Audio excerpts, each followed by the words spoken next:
بسم اللہ الرحمن الرحیم۔ زمانہ جاہلیت اور موجودہ دور میں نکاح کی اقسام، اس پر بات کرنا چاہوں گا۔ اس پر بات کرنے سے پہلے یہ گزارش ہے کہ جن حضرات نے ابھی تک چینل سبسکرائب نہیں کیا، برائے مہربانی کر لیں تاکہ اس طرح کی معلوماتی ویڈیوز آپ کو بر وقت ملتی رہیں۔ اب آتے ہیں اصل موضوع کی جانب۔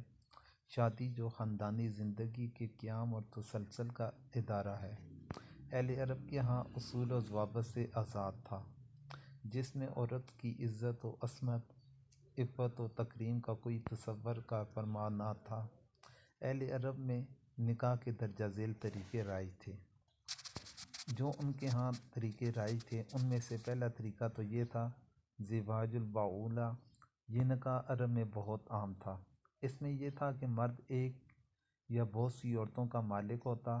بعولت خامند ہونا سے مراد مرد کا عورتیں جمع کرنا ہوتا تھا۔ اس میں عورت کی حیثیت عام مال و متاع جیسی ہوتی۔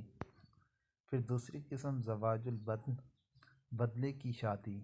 اس سے مراد دو بیویوں کا آپس میں تبادلہ تھا، یعنی دو مرد اپنی اپنی بیویوں کو ایک دوسرے سے بدل لیتے اور اس کا نہ عورت کو علم ہوتا، نہ اس کے قبول کرنے، حق مہر یا ایجاب کی ضرورت ہوتی۔ بس دوسرے کی بیوی پسند آنے پر ایک مختصر سی مجلس میں یہ سب کچھ طے پا جاتا۔ اسے زواج البدل کہا جاتا تھا۔ پھر تیسرے نمبر پر نکاح متع ہے۔ کسی ایک مدت مقررہ تک ایک خاص حق مہر پر متفق ہو جاتے۔ یہ مدت 1 سال یا 1 ماہ یا 1 گھنٹہ کے لیے بھی ہو سکتی ہے۔ مدت مقررہ پوری ہوتے ہی یہ نکاح خود بخود ختم ہو جاتا تھا، طلاق کی ضرورت نہیں پڑتی تھی۔ ابتدائے اسلام میں اس کی اجازت تھی، لیکن بعد میں اس کی اجازت کو منسوخ کر دیا گیا تھا۔ پھر تیسرے نمبر پر ہے نکاح ہدن، دوستی کی شادی۔ اس میں مرد کسی عورت کو اپنے گھر بغیر نکاح، خطبہ، حق مہر کے رکھ لیتا اور اس سے ازدواجی تعلقات قائم کر لیتا، اور بعد ازاں یہ تعلق باہمی رضامندی سے ختم ہو جاتا۔ کسی قسم کی طلاق کی ضرورت نہیں تھی۔ اگر اولاد پیدا ہو جاتی تو وہ ماں کی طرف منسوب ہوتی۔ یہ طریقہ آج کل مغربی معاشرے میں بھی رائج ہے۔ نکاح ضغینہ، جنگ کے بعد مال اور قیدی ہاتھ لگتے اور جاہلیت میں فاتح کے لیے مفتوح کی عورتیں، مال وغیرہ سب مباح تھا۔ یہ عورتیں فاتح کی ملکیت ہو جاتی اور وہ چاہتا تو انہیں بیچ دیتا، چاہتا تو یوں ہی چھوڑ دیتا اور چاہتا تو ان کو کسی شخص کو تحفے میں دے دیتا۔ یوں ایک آزاد عورت غلام بن کر بک جاتی۔ اس نکاح میں کسی خطبہ، حق مہر، ایجاب و قبول کی ضرورت نہ تھی۔ نکاح شغار، وٹے سٹے کی شادی۔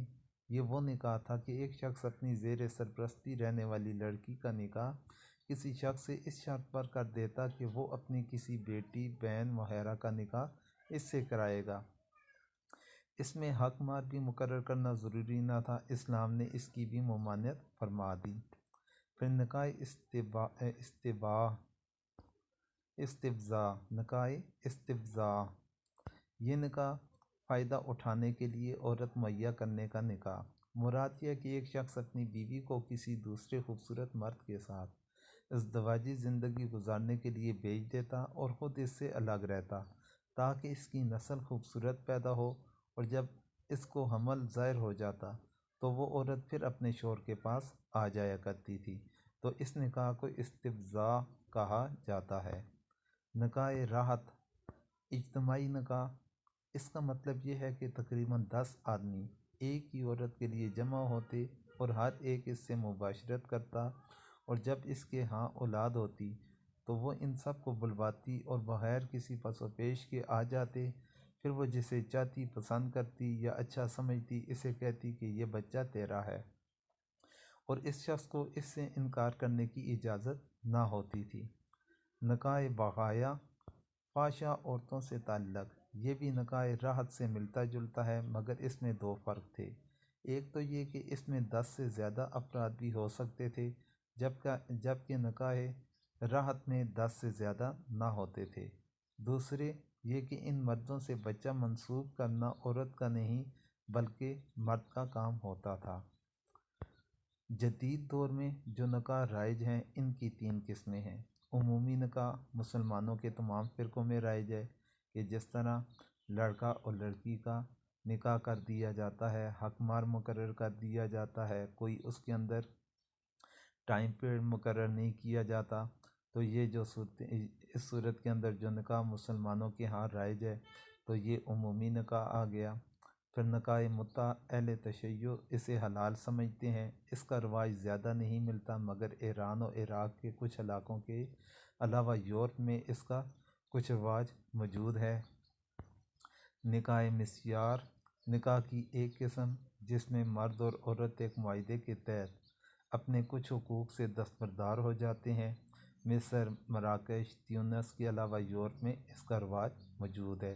اس نکاح کے اوپر بھی فقہاء کرام نے عدم جواز کا فتویٰ جاری فرما رکھا ہے۔